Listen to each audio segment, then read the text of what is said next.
back to another Friday Finish Lines. Thank you for joining me here on my YouTube channel, where I take motivational quotes and I use them on different topics, not only to inspire you, but you can take these notes and use it to inspire those in your life.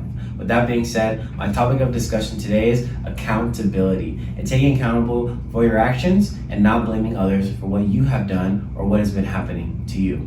With that being said, I have two amazing quotes for you guys today. Let's get started.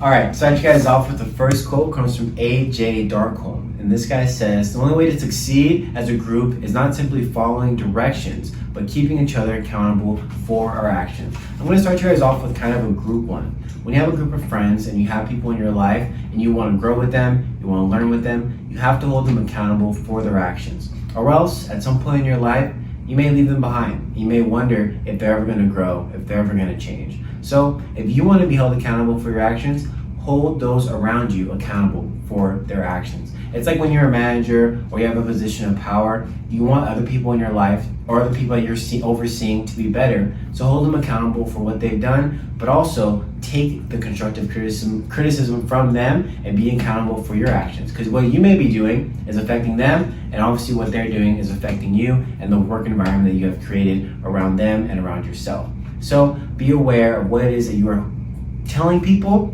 because if you point the finger, three fingers are always pointing back at you. So never blame others for their mistakes. Never blame people for something that you may have done. I think they call it gaslighting nowadays. So don't gaslight other people. Don't point at people and make them feel belittled, but be constructive. Be constructive in your criticism. Obviously, with closer friends, you can be more blunt, you can be more serious, because they're your friends. You can be honest with them and let them know that what they're doing is something that you don't approve of and that you want them to do better, because you want them in your life.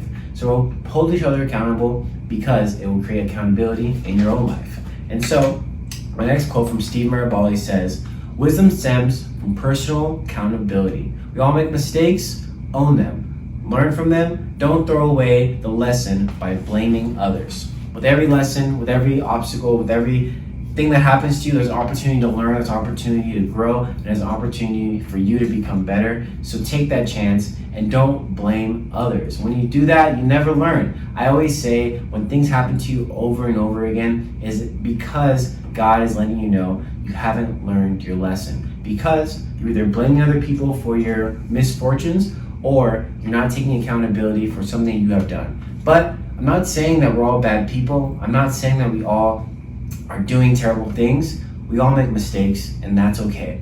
But the most important thing is that you learn from them and you grow from them, and you try to earn the trust back of those you have wronged, and you try to earn the trust from yourself, because it all stems from you. You want to be accountable. You want to hold yourself to a certain status so that you are surrounded by people who hold themselves to a certain status. And you don't want to put up with blaming other people, or other people saying, "Oh, I'm not here because of them. I'm not here because I'm not doing this because yada yada is holding me back." No, you don't want that in your life, because you will become what you surround yourself with. So make sure that you're putting the good energy out there, holding yourself accountable, and also being truthful with not only yourself, but with the people around you. All right, guys, thank you so much for joining me here on my Friday Finish Lines. This will be my last week here. Actually, one more week, but last full week here in Tucson, and I'll be back home in California. This has been an amazing experience, and I can't wait to take everything I've learned and use it into school, finish school strong, and also be ready for the workforce when I'm finished with school. So with that being said, I hope you're taking care of yourself. I hope you're drinking some water. And remember, enjoy the little things, because one day you'll wake up and you want to go back to those moments. But if you live those moments, you won't have any regrets. All right, I'll see you guys next week. Thank you.